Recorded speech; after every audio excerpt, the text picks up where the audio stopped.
반갑습니다. 다 인사하셨을 텐데 옆에 계시는 형제자매님들 반갑게 인사 나누시기 바랍니다.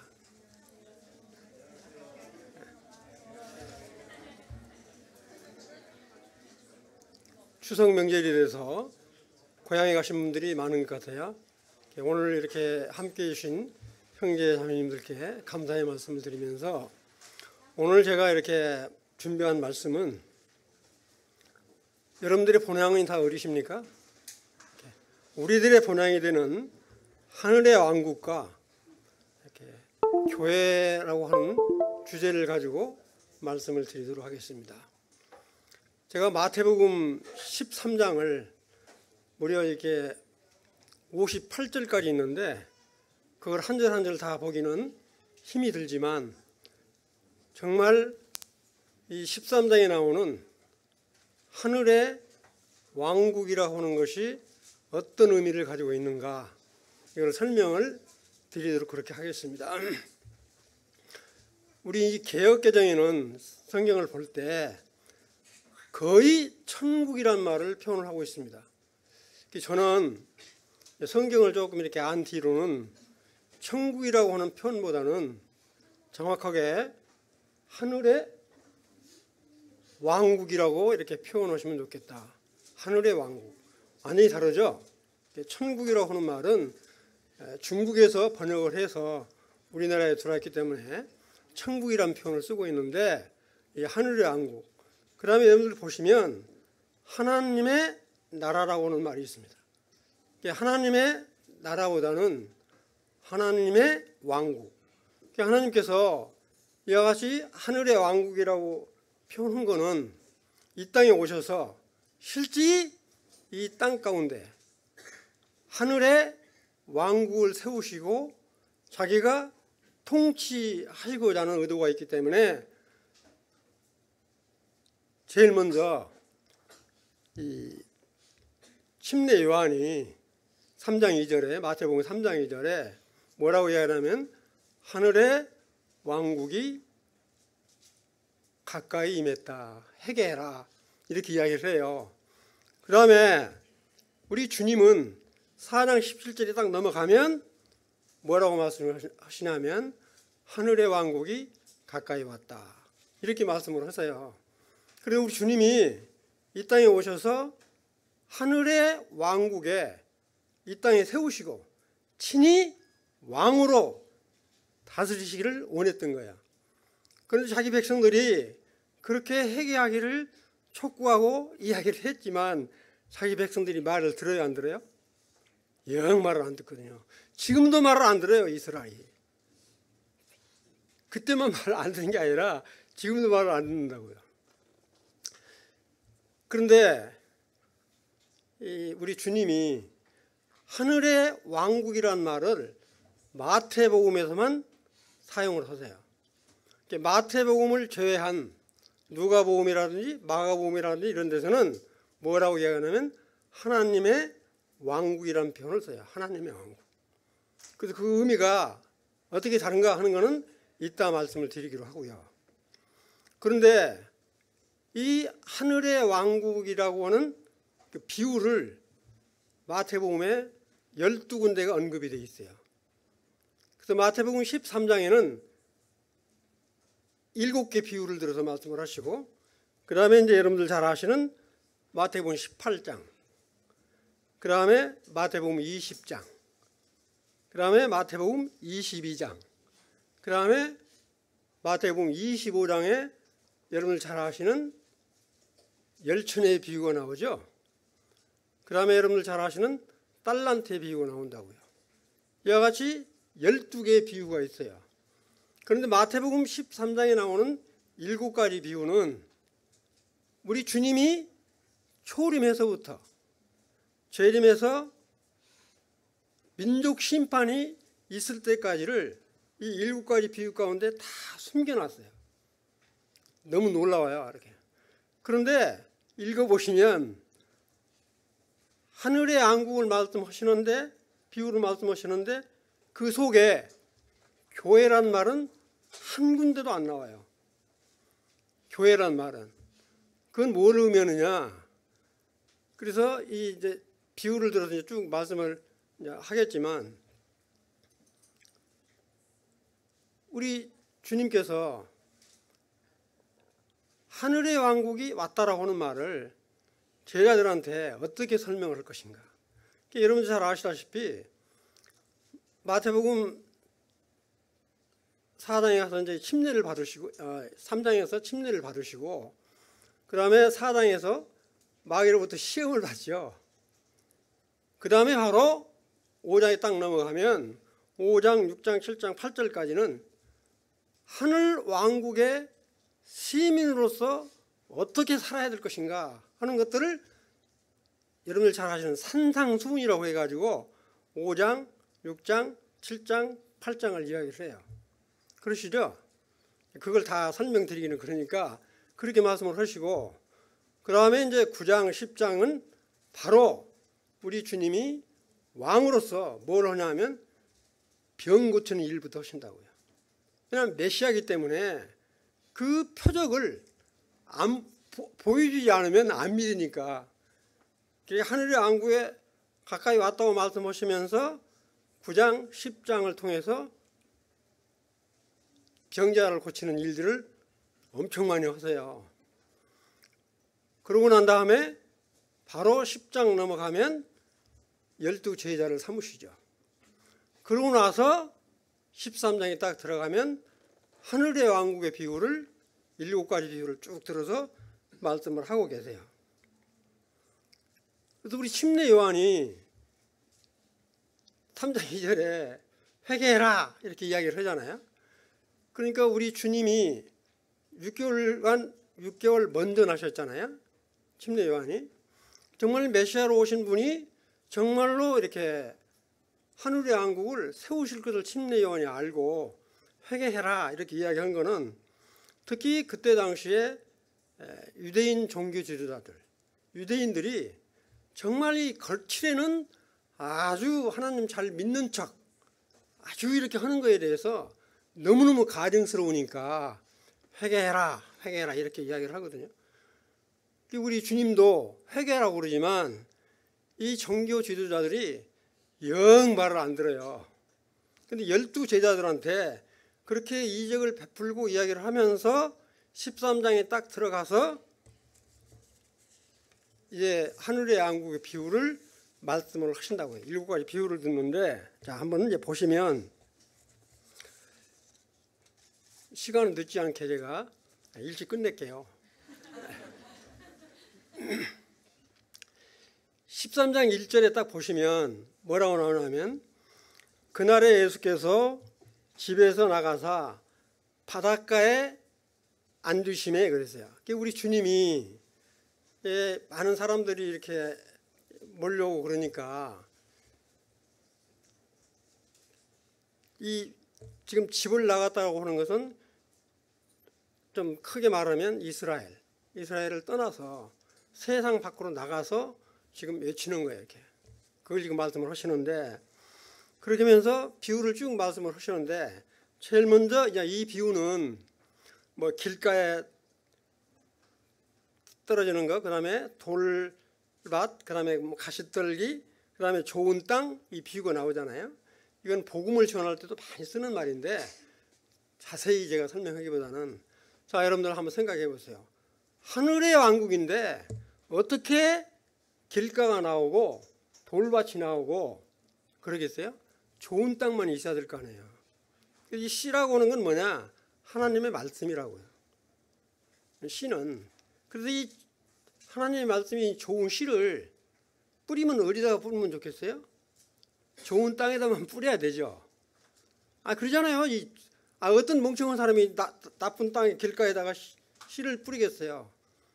근데 그건 바로 뭘 의미하느냐? 교회란 말은 없지만 정말로 우리 주님이 이 세상 왕국을 세우러 왔지만 이 세상 가운데서는 이처럼 말씀을 내가 이렇게 전하지만 정말 마음밭이 딱딱한 길가에 있는 사람처럼 드릉둥만둥하는 사람도 있고, 정말 이 돌밭 같은 사람도 있고, 좋은 땅이 돼서 하나님 말씀을 잘 흡수하는 사람도 있다. 그거를 비유로 말씀을 하시는 거예요. 그러잖아요. 하늘 왕국이 왔다고 하면서 하시는 말씀이 네 가지 비유로 말씀을 하시잖아요. 그러니까 이런 걸 보면 우리 주님이 정말로 이 비유를 들어서 말씀하시는 건 너무너무 놀랍죠. 그런 말씀을 쭉 하시면서 13장 9절에 한번 보세요. 13장 9절. 13장 9절에 보면 귀 있는 자는 뭐라고 그랬어요? 들으라.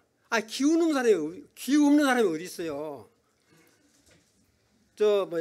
계시록에도 보면 뭐라고 그래요? 귀 있는 자는 들으라고 한다고요. 7회의 말씀을 하시면서. 그런데 이 성경에 13군데나 귀 있는 자는 들으라고 나와요. 이 말을 정말로 심각하게 우리가 들어야 될 필요가 있다. 귀 없는 사람 없잖아요. 근데 이와 같은 말씀을 잘 듣고 소화하는 사람이 있는가 하면 말 듣고 든둥만둥 넘겨가 버리는 사람도 많다고요. 우리 주님이 그렇게 씨 뿌리는 비유를 말씀을 하시면서 뭐라고 하냐면 귀 있는 자는 잘 들어라 이렇게 이야기를 하고요. 그다음에 13장 11절에 보면 놀라운 게 그분께서 그들에게 대답하여 이르시되 뭐라고 그랬어요? 여러분들 책에는 천국은 그랬는데 하늘의 왕국의 신비들을 아는 것이 너희에게는 허락되었다. 한번 생각해 보세요. 이 하늘의 왕국이라고 하는 것만 말해도 비밀이잖아요. 신비잖아요. 그거를 이 7가지 비유를 들어서 하늘의 왕국을 지금 설명을 하는 거예요. 그런데 그걸 뭐라고 하냐면 신비라고 그랬어요. 신비. 아주 비밀이다. 그래서 이 교회도 하늘 왕국에 감춰진 신비예요. 비밀이라고요. 그거를 지금 말씀을 해요. 제자 너희들은 뭐라고 그랬어요? 너희들은 내 말을 하면 알아들을 수 있지만 다른 유대인들은 못 알아들을 것이다. 근데 저는 이제 그런 걸 생각해 봤어요. 지금 하늘의 왕국 비유를 이렇게 말할 때 그 12제자들이 이 말씀을 알아들었을까? 어떻겠어요, 여러분들?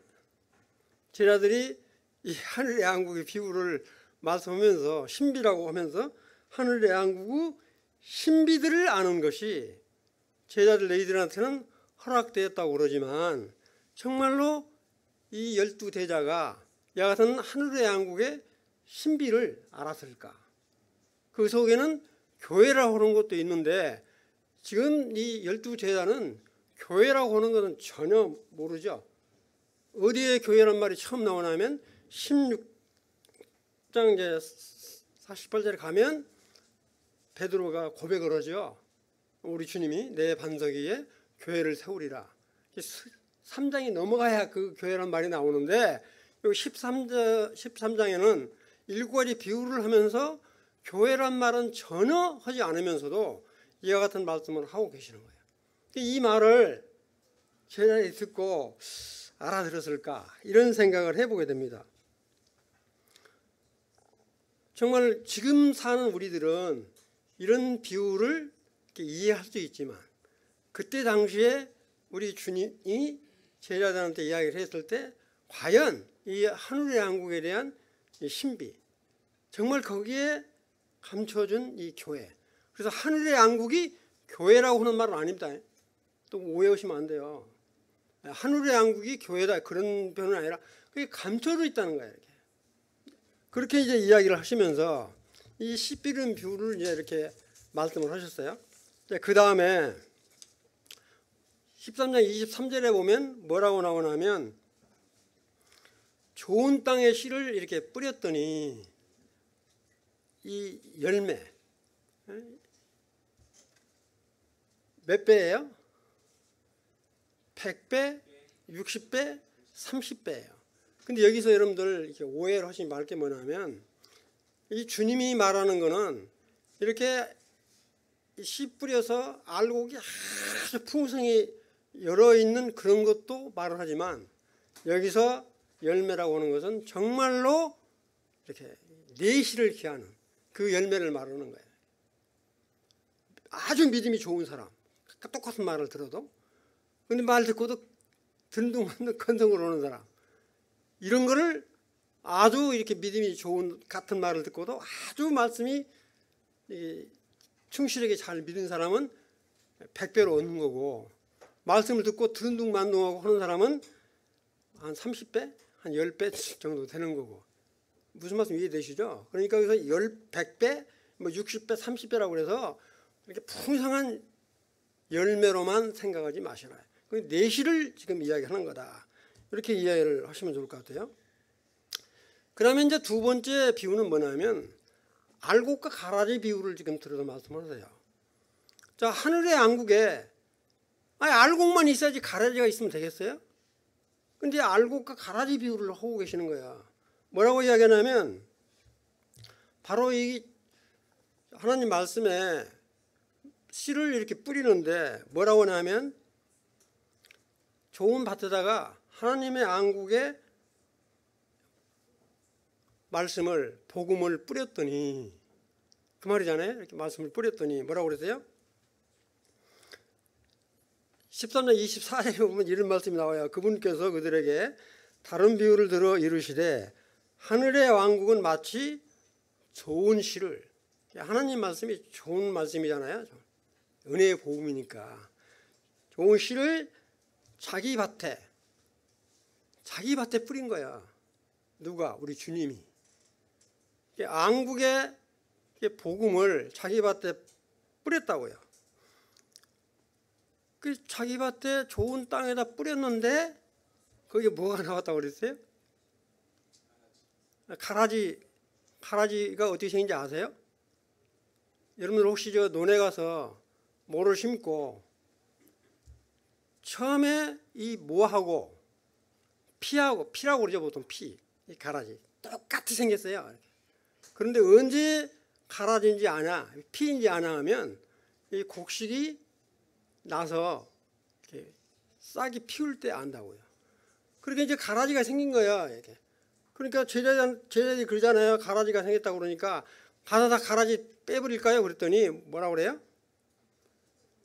가라지 뽑다가 진짜 알곡까지 버리니까 놔두라고 그러죠. 이렇게. 그 놔두라고 하는 건 뭐냐? 마지막 때까지, 주님이 오시는 마지막 때까지 놔두라는 거예요. 우리 지금 다 믿고 있잖아요. 일단 이제 누르기 비유까지 설명할 때 말씀을 드리겠지만, 그렇게 하는데 우리 주님이 그 가라지를 없애버리지 말고 마지막 때까지 놔둬라, 이렇게 지금 말씀하고 계셔요.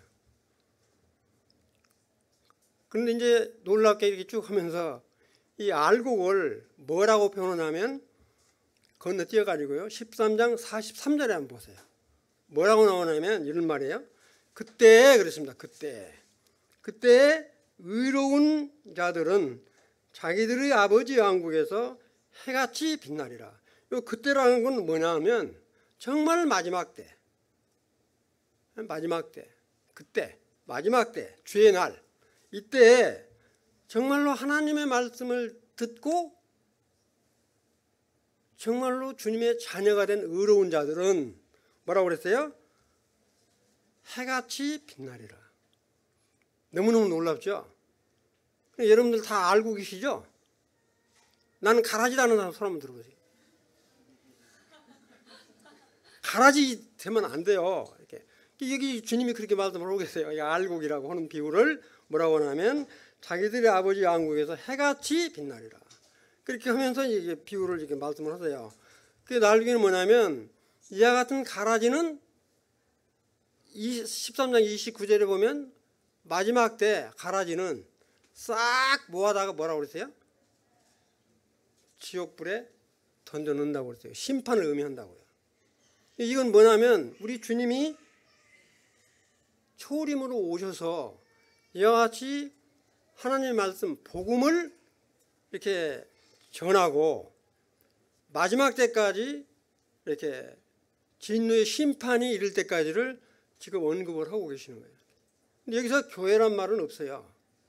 그러나 바로 지금 우리가 사는 이 교회 시대를 배경으로 두고 있는 거예요. 무슨 말 이해되시죠? 하늘의 왕국은 바로 이 교회 시대를 거치지 않고는 하늘의 왕국이 이루어질 수 없다는 거예요. 바로 이 하늘의 왕국은 우리 주님이 이 땅에 이루시고자 했지만 끝내 못 이루시고 자기 백성들에 의해서 붙잡혀 죽으시죠. 결국에는 그것이 여러분들이 잘 아시는 천년왕국으로 유보가 됐다고요. 그러니까 천년왕국은 반드시 이 땅에 이루어진다. 그래서 우리가 장례식장에 가면 이분은 천국에 갔다고 이야기를 한다든지 또는 뭐 하느님 나라에 가셨다, 주님 안에서 이렇게 편히 쉰다, 이런 표현을 하는데 천국 죽어서 가는 것으로 생각하시면 안 돼요. 천국은 죽어서 가는 곳이 아니라 정말 우리가 살아서 이 땅에 세우실 왕국에 우리가 가는 거예요. 그런 소망이 우리 가운데 있는 거야. 천국. 그리고 천국 그러면 얼른 들으면 이 죽어서 가는 곳으로 일반적으로 생각을 하고 계시는데 하늘의 왕국은 죽어서 가는 곳은 아니다. 살아서 가는데 우리가 이제 연수가 짧아서 이제 죽는 사람도 있지만 저는 그런 소망 가운데 있어요. 정말 나는 살아서 휴거돼 가지고 주님 나라에 갔으면 좋겠다. 그런 소망이 제 마음 가운데 간절히 있습니다. 그래서 저는 열심히 건강 관리도 해요. 내가 오래 살고 싶어서가 아니라 정말로 그런 소망으로 살고 싶은 거예요. 이와 같이 이제 알곡과 가라지 비유를 딱 말씀을 하시고 나서 세 번째는 뭐냐면 겨자씨 비유를 하고 있어요. 겨자씨. 혹시 겨자씨 보신 분? 네, 몇 분 계시네. 겨자씨는 알갱이가 무지하게 적어요. 알갱이가. 이 알갱이 무지하게 적은데 제가 다 읽지는 않고 말씀을 드릴게요. 무지하게 적은 이 알갱이인데 이걸 심었더니 겨자씨가 자라면 여러분들 이렇게 배추나 이런 거 있죠? 이런 채소의 채소 종류라고요. 여러분들 겨자씨 회 먹을 때 쳐서 먹어보잖아요. 겨자씨가 그 겨자씨예요. 예를 들어서. 그와 같은 것이 자랐는데 나무처럼 무성하게 자란 거예요. 이렇게 나무처럼. 이거를 어떤 교파, 특히 천주교 같은 데서는 정말 이 마지막 때에 교회가 이 겨자씨처럼 이렇게 무성하게 자란다. 그래서 새들이 와서 깃들고 얼마나 좋냐. 이렇게 비유 해석을 하고 있는데 이건 대단히 잘못 분별을 한 거다. 이 비정상인 거예요. 채소는 채소로 커야 되잖아요. 그런데 나무처럼 크게 자랐으니까 이건 비정상적이라고요. 그러니까 한 교회에 15,000명, 15만 명 이렇게 하는 건 비정상적이에요. 그 가운데 정말 알곡이 얼마나 있겠어요? 내가 모르긴 몰라도 이런 표현은 좀 쓰기가 그렇지만 정말로 알곡보다는 가라지가 더 많지 않겠나 이런 생각을 해보는 거예요. 우리 주님이 지금 비유를 들어서 말씀하는 거예요. 겨자씨. 그러니까 이 겨자씨 이렇게 이파리가 났는데 거기에 새들이 와서 깃든다고 그랬잖아요. 그럼 이 새가 어떤 새냐? 우리 주님이 길가에다가 이렇게 뿌렸던 씨를 갖다가 와서 주워 먹어본다고 그랬잖아요. 이 하나님 말씀을 자꾸 빼앗아가는 사탄이라고요. 이 새가. 그러니까 이렇게 교회가 커져가지고 새가 와서 깃들고 그러니까 좋다가 아니라 이와 같은 걸 지금 상징적으로 말을 하고 있는데 바로 지금 시대가 그런 거 아닌가 하는 생각이 들어요. 지금 교회가 얼마나 이렇게 아주 흥황해 있습니까? 좋은 의미로 흥황이 아니라 엄청 이렇게 번성해 있는 것처럼 보인다고요. 그런데 그거에 나뭇가지 이파리에 새들이 와서 많이 깃들고 있다. 이 새들은 사탄 마귀로 분별하시면 돼요. 이 마지막 때를 지금 비유로 말씀을 하고 계십니다. 하늘의 왕국에 이와 같은 겨자씨 같이 이런 비정상으로 크는 나무가 있으면 되겠어요? 그런데 지금 현재 시대의 교회 시대를 지금 비유적으로 말씀을 하고 계신다는 겁니다. 그 다음에는 이제 무슨 비유냐면 누룩이 비유를 하고 있어요. 누룩은 이 부패의 상징이죠. 부패의 상징이에요. 그럼 한번 생각을 해보세요. 하늘의 왕국에 이와 같이 부패된 그런 게 있으면 되겠어요? 없어야 되잖아요. 그런데 지금 비유로 누룩의 비유를 하고 있어요. 저도 옛날에 시골에서 어머니가 이렇게 막걸리죠, 막걸리를 이렇게 담는 걸 보면 이렇게 밀가루 같은 거 다 이렇게 걸어서 누룩을 넣어놓으면 아주 부풀면 엄청 많이 나와요. 이건 뭐냐면 누룩은 부패의 상징을 말하는 거예요. 바로 오늘날에 이 교회 안에 거짓 교리가 얼마나 판을 칩니까? 특히 여호와의 증인이라든가 신천지라든가 이런 부분, 이런 사람들은 거짓 교리로 판을 치고 있어요. 바로 이거를 이야기하는 겁니다. 이렇게 누룩이라고 하는 게. 그래서 이 누룩이 형한 것만 하면 교회 안에 어때요? 참 이 목회자들의 부정과 비리, 탐욕 이런 것들뿐만 아니라 정말 이 교황과 주교들 사이에 정치적인 권력 이런 것들이 너무너무 부끄럽잖아요. 지금 요새는 그렇잖아요. 우리 교회에 있는 성도들이 세상을 염려하고 걱정하는 게 아니라 오히려 세상 사람들이 교회를 걱정하고 있다고요. 저는 엊그저께 유튜브를 보면서 아주 놀랐어요. 정말 기절하겠더라고요. 자기가 미국에서 이 신학 대학원을 나오고 나도 이렇게 학위를 가진 사람인데 당신 동성애를 반대해요? 찬성해요? 그러면서 동성애를 반대하는 사람을 호통을 치더라고요. 참 그리스도인이 그럴 수 있어요? 아니, 참 그리스도인이 정말로 성경을 올바로 배운 사람 같으면 동성애를 옹호해서 되겠냐고요. 아니, 그거를 아니면 큰 소리 치면서 이야기를 해요. 그래서 이게 바로 뭐냐? 누룩이에요, 누룩. 이런 사람이 한두 사람이 아니라 엄청스럽게 많다는 거죠. 동성애 축제를 지금 우리나라에서 하잖아요. 동성애 축제 제일 큰 데가 어딘지 아세요? 하나님의 께서 선택을 했던 이스라엘이라는 나라에서 텔아비브에서 1년에 2번씩 가장 큰 축제를 벌이고 있어요. 동성애 축제를. 그러니 하나님이 얼마나 미워하시겠어요? 차별금지법, 동성애 이런 거 용납돼서는 안 되잖아요. 근데 그거를 큰 소리 치면서 말을 하는데 그걸 보고 정말로 이게 좀 누룩이 퍼져도 보통 퍼진 게 아니구나 이런 생각을 해봤습니다. 그래서 여기 보시면 놀라운 말이 있어요, 여러분들. 13장 33절 이렇게 보시면 그분께서 다른 비유를 그들에게 말씀하시되 하늘 왕국은 마치 어떤 여자가 가져다가 굵은 가루 서말 속에 숨겨넣어 마침내 전부를 부풀게 한 누룩과 같으니라 해서 어떤 여자가 나와요. 어떤 여자가 누구냐? 이세벨과 같은 여자예요. 여러분들 구약시대 때 이세벨이 아방의 아내가 된 줄 알죠? 이 이세벨과 같은 여자가 어떤 여자예요? 이 두아디라 교회에 이세벨과 같은 여자가 들어와서 아주 교회를 엉망으로 만들었거든요. 이와 같이 지금 그 교회에 부패, 거짓 교리가 판치는 거를 지금 비유를 들어서 누룩의 비유를 들어서 말씀을 하고 있습니다. 이것도 지금 거의 마지막 때를 지금 이야기하는 거죠. 네 가지 비유를 했어요. 그 다음에 13장 34절 이건 이제 오해가 많아서 좀 설명을 드리면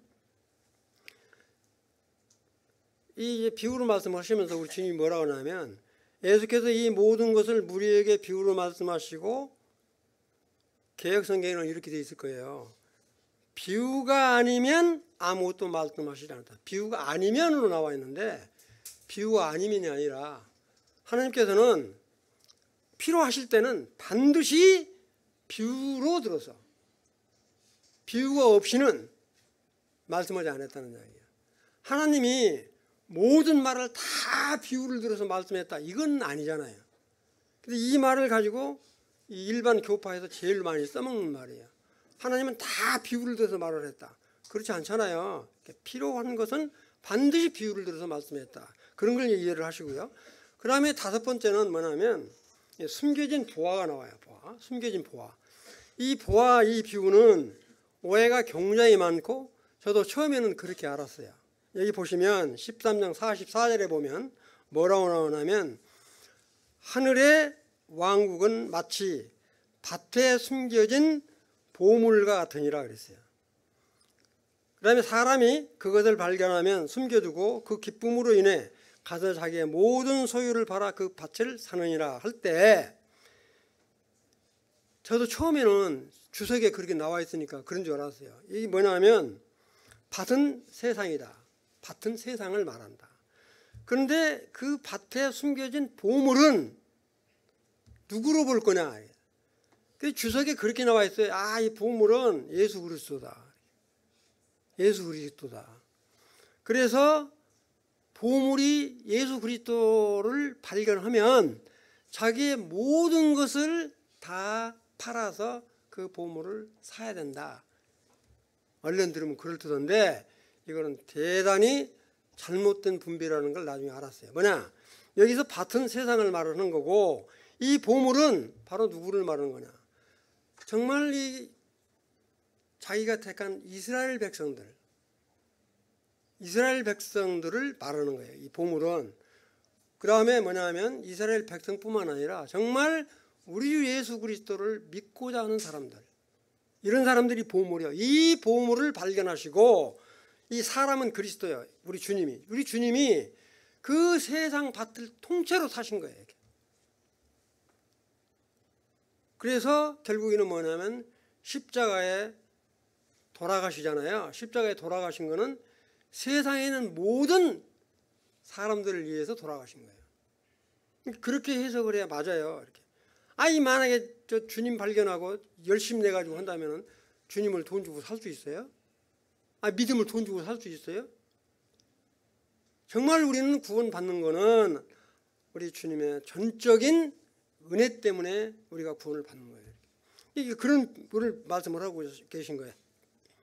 정말 이 숨겨진 보물은, 정말로 밭에 감춘 숨겨진 보물은 정말로 이 자기 택한 백성, 이스라엘 백성들. 지금 이스라엘 백성이 안 믿어요. 지금도 안 믿는 사람이 무지하게 많다고요. 겨우 믿는 사람이 1%? 못 든다고 그래요. 하여튼 그걸 지금 말씀을 하고 계시는 거예요. 그래서 안국의 시민은 바로 뭐냐면 우리 교회의 성도, 우리 성도들을 위해서 우리 주님이 세상 밭을 사신 거예요. 너무 놀라운 거잖아요. 이 숨겨진 보화, 이거를 지금 우리 주님이 하늘 왕국을 설명을 하시면서 이 밭에 감추인 보화를 말씀을 하고 계시는 거예요. 그 다음에 이제 놀라운 거는, 마지막 판에 놀라운 거는 진주가 나와요. 값비싼 진주. 진주는 조개가 상처가 나면 그 상처를 아물기 위해서 자기 진액을 팍 쏟아내가지고 이렇게 아물어진 것이 바로 뭐냐면 진주예요. 진주. 그리고 이 진주는 뭘 의미하는 거냐? 바로 몸된 우리 주님이 피 주고 사신 교회를 상징하는 거예요. 교회. 그리고 이 교회는 정말 이 마지막 때 우리 주님이 원하시는, 우리는 교회가 돼서 휴거된다면 교회가 들려 올라가는 거예요. 교회가 들려 올라가요. 교회가. 여러분들 하나님의 나팔소리 고대하고 계십니까? 그거 고대하고 계셔야 돼. 그러면 내가 이게 나팔소리가 들릴지 안 들릴지 모르겠다. 아예 걱정하지 마시고 하여튼 깨어서 기도하고 있으면 나팔소리 나면 순식간에 변화돼서 올라간다. 그 약속의 소망이 없으면 우리가 세상에 가장 불쌍한 사람이죠. 근데 이 분명히 이렇게 말씀을 하고 계시거든요. 진주를 지금 우리 비유를, 그러니까 참 주님이니까 이렇게 비유를 하신 것 같아요. 처음에는 하나님 말씀 복음을 뿌리는 거, 씨 뿌리는 비유부터 시작해서 그러면 알곡과 가라지는 이야기를 하시고 그러면서 막판에 딱 가가지고는 숨겨진 보화, 그 다음에 진주 이런 걸만 막판 다 거의 왔어요. 그 다음에 마지막 번째는 뭐냐면 그물 비유가 나와요. 그물 비유.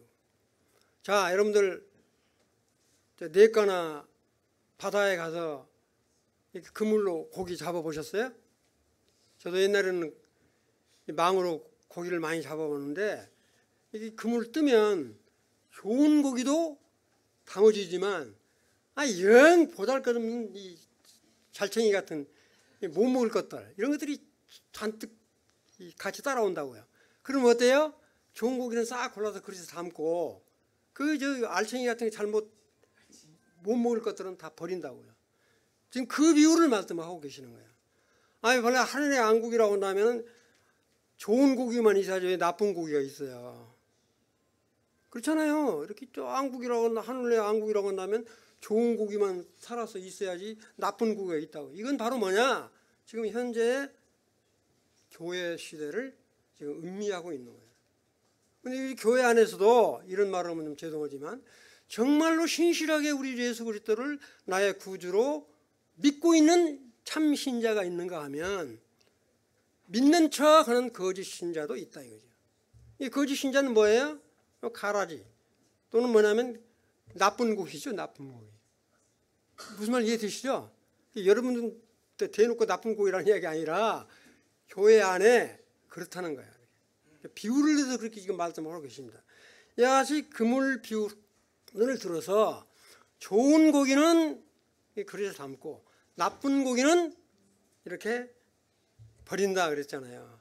바로 이건 뭐를 의미합니까? 마태복음 이제 나중에 24장, 25장을 한번 이제 말씀을 드리려고 그러는데 25장에 가면 민족 심판이 나와요. 민족 심판이. 천년왕국이 다 끝나서 마지막 천국에 들어갈 사람을 민족 심판을 한다고요. 그럴 때 뭐라고 그래요? 오른쪽에는 뭘 둬요? 양. 그래서 오른쪽에 참 믿는 사람은 두고 안 믿는 사람은 왼쪽에 두고 그 오른쪽에 있는 사람은 뭐랬어요? 내 인의 행제. 이 환란 기간 동안에 이스라엘 백성들을 믿는 사람들한테 잘 해준 사람한테는 뭐야?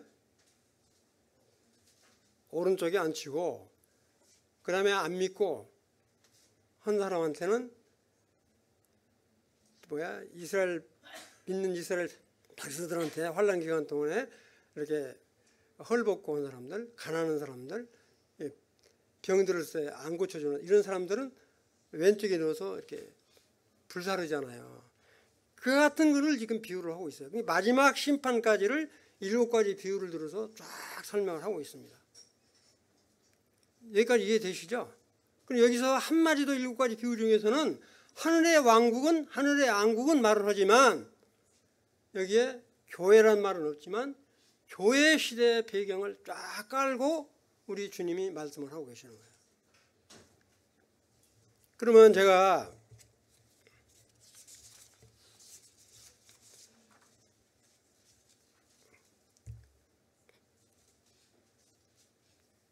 이제 7가지 비유는 거의 다 말씀을 드렸는데 중요한 거는 13장 51절을 이렇게 한번 보시면 예수님께서 그들에게 이르시되 너희가 이 모든 것을 깨달았느냐 하시니 그들이 그분께 이르시되 주여 그러하오이다. 그렇게 말을 하면서 우리 주님이 뭐라고 하냐면 13장 52절에 이에 그분께서 그들에게 이르시되 그러므로 하늘의 왕국에 관하여 가르침을 받은 서기관마다 마치 자기 보고에서 새 것과 옛 것을 내오는 집 주인과 같으니라 하시니라 그랬어요. 이 말씀이 여기 이제 7가지 비유는 안 해요. 우리 제자들한테 뭐라고 이야기를 하냐면 보통 구약 때 여기 나오는 서기관은 이 하나님의 말씀 율법서를 잘 필사를 해서 이렇게 보급을 하고 하나님 말씀을 전했던 그런 역할을 했던 사람이에요. 그래서 이 하늘의 왕국의 비유를 다 말씀을 하시고 이 하늘의 왕국의 말씀을 들은 제자들은 이 서기관처럼 신약과 구약을 정확하게 해석을 해서 알려야 될 필요가 있다라고 하는 것을 마지막에 이야기를 하는 거예요. 그러니까 우리 교회 안에서 이와 같은 하늘의 왕국의 비밀을 정확하게 이해를 해서 정말 이 성도들한테 알리는 것들은 우리 이제 일꾼, 장로, 목회자 이런 사람들의 책임이라고 말할 수 있다. 그걸 지금 마지막으로 부탁하고 있는 거예요. 여기까지 이제 7가지 비유를 다 말씀드리고 여기까지 말씀을 드렸는데 이제 마지막으로 총 정리를 하고 마칠게요. 저 뒤에 그 좀 띄워주실래요? 영상 형제. 네. 지금까지 설명은 다 드렸으니까 정말로 여러분들이 꼭 잊어버리지 말 거. 그거를 제가 말씀을 드릴게요. 네. 지금 여기 보시면 제가 이거는 여러분들한테 이렇게 당부를 드리는 거야. 꼭 이래라 이렇게 하는 게 아니라 정말 우리가 보면 저 위에 보면 Kingdom of Heaven 그렇게 나와 있잖아요. 이건 뭐냐면 거의 개역 개정이나 이런 성경에는 천국이란 말로 표현이 되어 있어요. 이 천국이란 말하고 하늘의 왕국이란 말은 의미가 완전히 다르다. 그래서 가능하면 하늘의 왕국이란 표현으로 쓰시면 좋겠다. 그 다음에 여기 보면 하나님 나라라고 있어요. 하나님 나라. 그 영어로 보면 Kingdom of God로 되어 있어요. 그래서 하나님의 왕국하고 하나님의 나라하고는 다르다. 이제 다음 장에 놓고 설명을 드리려고 그러는데, 잠깐만. 그래서 이 지금 하늘의 왕국이나 하나님의 왕국은 이 땅에 못 세우시고 유보를 하신 채 우리 주님이 떠나셨어요. 그래서 뭐냐? 앞으로 언제일지는 모르지만 천년왕국은 반드시 이루어진다. 그 소망 갖고 사세요? 말씀대로 안 하시네. 정말 천년왕국은 반드시 이루어져요. 천년왕국은. 그러면 뭐냐면 새하늘과 새 땅, 영원한 땅이라고요. 네, 그 다음 장 한번 보세요.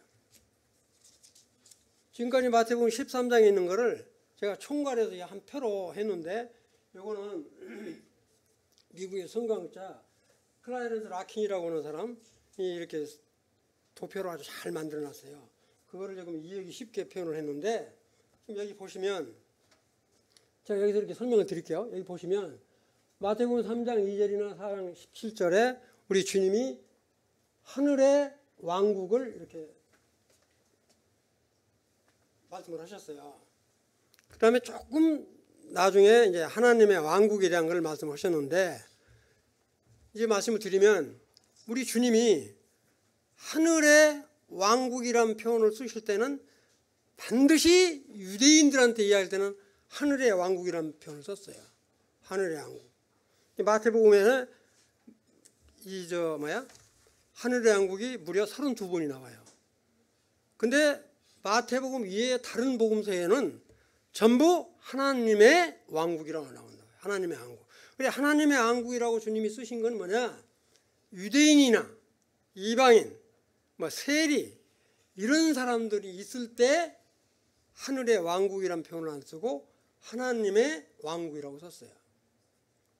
이해되시죠? 아니 내가 한 말이 아니라 성경 읽어보면 나온다고요. 그러니까 이 뭐냐면 하늘의 왕국이라는 표현은 마태복음에서만 나와요. 32번이 나오는데 이 쓰실 때는 뭐냐면 유대인들한테 말씀을 하실 때는 하늘의 왕국이라는 표현을 쓰시고 마태복음에서 5번이 하나님의 왕국이라는 말이 나와요. 마태복음에서 5번이 하나님의 왕국이라는 말이 나오는데 그 하나님의 왕국이라고 나오는 말을 읽어보면 세리나 이렇게 이상한 사람들 이런 사람이 있을 때 이방인들이 있을 때는 하나님의 왕국이라는 표현을 쓰신다고요. 그래서 이게 하나님의 왕국은 조금 더 넓은 의미다. 여기 보시면 이 교회 시대는 보이지 않는 교회가 있어요. 보이지 않는 교회. 보이지 않는 교회는 뭐냐? 정말로 이렇게 알고 숨겨진 보물, 이 진주, 좋은 고기 이건 우리 눈에 잘 안 띄어요. 응? 보이지 않는 교회라고요. 근데 보이는 교회는 뭐냐면 말만 풍성한데 예를 들어서 기독교계 몇십만 몇만 명 이렇게 되는 교회라고 한다면 바로 그냥 가라지. 아까 가라지 내가 이야기했으니까. 그 다음에 뭐냐면 이 겨자씨 무성이 자라는 거야 이렇게. 그 다음에 뭐냐면 겨자씨에 이렇게 새 같은 것도 있고 그러잖아요. 그 다음에 누룩, 나쁜 고기 이런 것들은 전부 어디로 가냐? 나중에 이 곡감하고 견정할 때 다 죽을 뿐만 아니라 나중에 백보자 심판이 있을 때 사흘이 다 불면서 들어간다고. 그러나 정말 이 알고 숨겨진 보물 보이지 않는 우리 교회는 어디로 가냐? 천년왕국이 들어간다. 이 천년왕국은 반드시 7년 하나를 거쳐야 돼요. 언제일지는 모르지만. 요거는 내가 나중에 24장, 25장을 한꺼번에 묶어서 설명을 드리려고 해요. 24장, 25장이 따로 떨어져 있는 게 아니에요. 한 장이라고 이렇게. 그래서 결국은 뭐냐? 나중에 이제 이 천년왕국 때 완전히 반역을 일으킨 사람은 곡과 마곡으로 다 쓰러져 들어가고 거기서 나온 사람은 새하늘과 새 땅으로 간다. 요거는 이제 이 결국은 뭐냐면 우리는 알곡으로 남아있기를 원한다. 다 그러시죠? 네. 난 가라지가 좋다는 사람 없을 거야. 여기까지 기도하고 마치겠습니다.